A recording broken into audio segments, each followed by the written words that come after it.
считаем, что вот та поправка, которая была проведена, и наш голос был услышан, две поправки, которые были проведены к этому закону, они несколько смягчили его.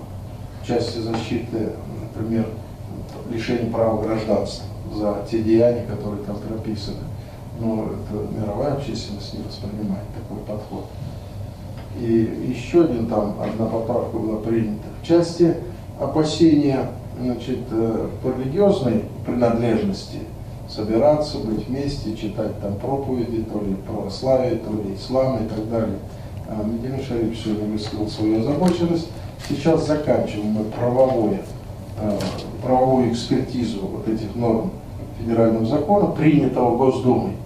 У нас еще остается возможность в случае окончательного, вот, что мы убедимся, что надо от этого уйти, остается Совет Федерации, как Верхняя Палата, которая должна рассмотреть этот законопроект, одобрить или не одобрить. Я буквально думаю, вот я поэтому и спешу сейчас, у меня собрались уже приемные люди, сидят, мы сейчас экспертизу будем делать вместе с юристами, нашими, аппарата президента, Министерства юстиции. И если придем к тому, что здесь есть какие-то правовые ущемления, я, конечно, подпишу письмо нашим представителям Совета Федерации с тем, чтобы они нашу позицию донесли до членов Совета Федерации до голосования.